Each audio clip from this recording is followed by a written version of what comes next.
Interest rates, they are the talk of the town right now, and I want to share with you why I think higher interest rates are better for your typical buyer.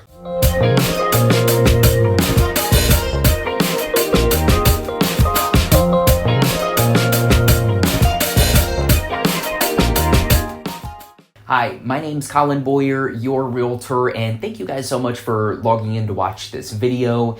Today I want to talk about the higher interest rates. It's huge news for anybody looking to buy or sell their homes. I'm dealing with it with a bunch of clients, and many years ago, well, not too many, 2 or 3 years ago, we had the very low interest rates of 2.5%, 3%. I locked in a 4% on one of my primary homes, and we've seen interest rates shoot up. I mean, right now we're looking 6s, 7s, investment properties in the 8s or 9s. And many people are talking about how they don't want to buy or sell because of interest rates. I'm hearing it from a lot of clients. A lot of the agents I know are hearing it. Agents on my team are hearing it. I want to talk about today why I think interest rates right now are better for your average person. So I might catch a little bit of flack for this because many people are going to understand. They're going to talk about how it makes homes way less affordable, but I'm thinking it's going to make homes more affordable in the future for people that are buying now. So whenever people are purchasing a home, and I see this all the time because I help a lot of families buy homes each year, and I see a lot of my buyers and other agents, clients who are going to the maximum of their pre-approval. So let's say $250,000 is the maximum that you're able to get on your home approval.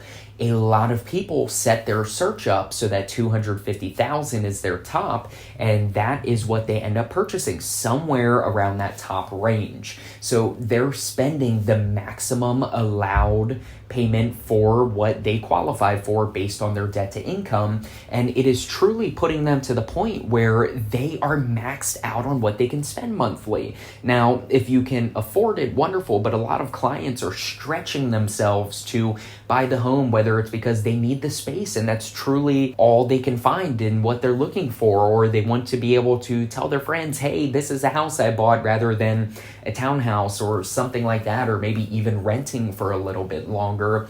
And I'm seeing so many folks get stuck where it's, okay, we're at the maximum amount. We cannot go any higher on the mortgage payment because it's taking up 50% of our monthly income, and it makes it tough for them. They're stretched to the ends. They're living paycheck to paycheck, or they're pretty close to that.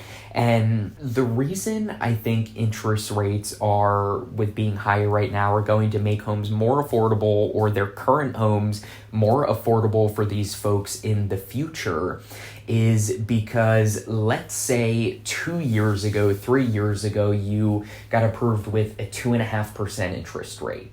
Let's say your payment was $2,000 a month, and that is the absolute maximum that you can afford. Guess what? It's only going to go up from there. Your taxes are going to go up. Your insurance is going to go up. Your utilities are going to go up. Maybe you start to make more income from your job or your business. Your payment's not going to go down. So if you're at that same income level, or you're at the end of where you can be promoted and you're making $4,000 a month or $5,000 a month, and you have a $2,000 mortgage, it's only going to go up. Your property is only going to be able to get more expensive to maintain and more expensive for your taxes that you have to pay every single year, which gets looped into your mortgage. So we're not going to see 2.5% rates. So if you're at a 2.5 and your only opportunity is to refinance out at a 6.5, 7.5, you probably can't even get approved for it. So it's going to be tough where you can't wait until interest rates go back down to the 5s or 5.5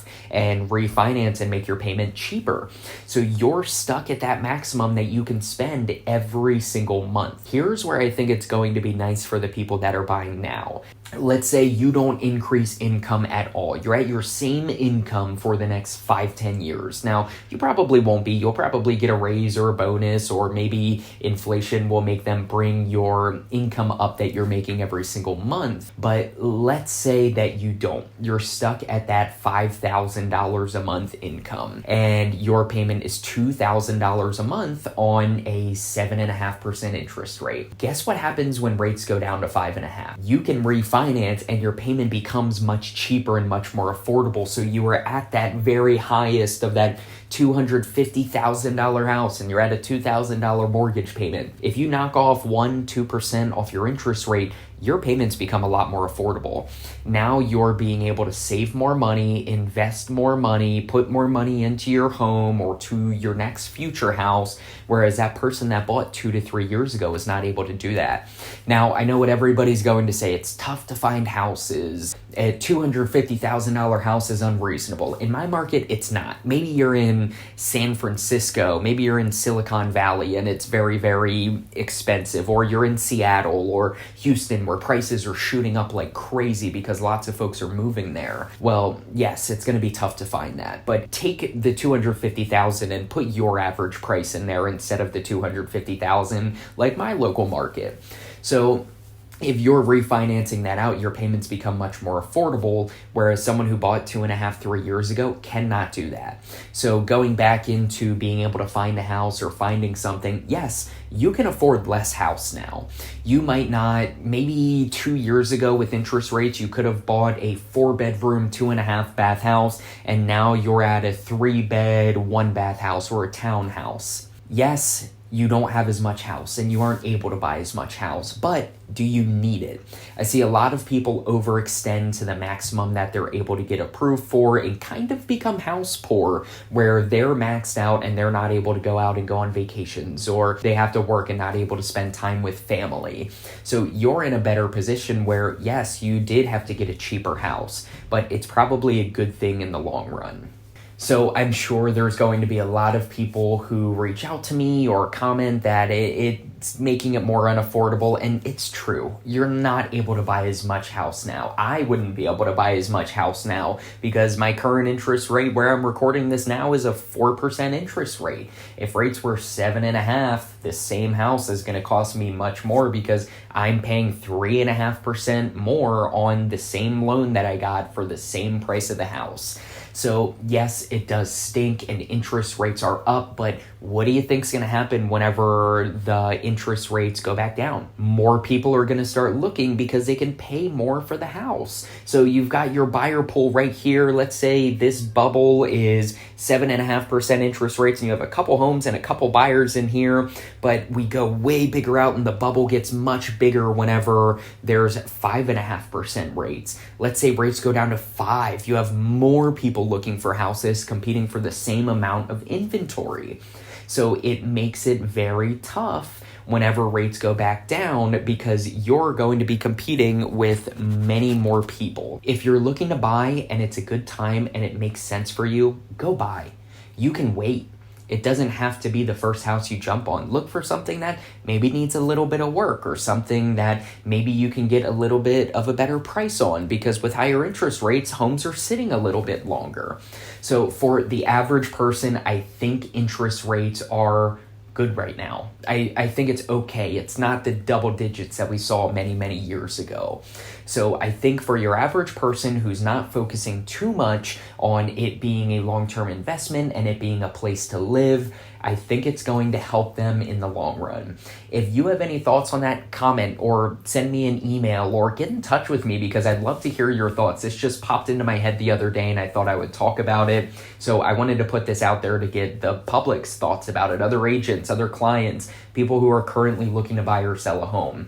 And speaking of that, if you are looking to buy or sell a home, we would love to help you. Go to Collinboyer.net, not .com, Collinboyer.net, and schedule a call with me. Or if you're an agent looking to get into the industry or need help in the industry, reach out to me and join our team pretty much from anywhere in the world.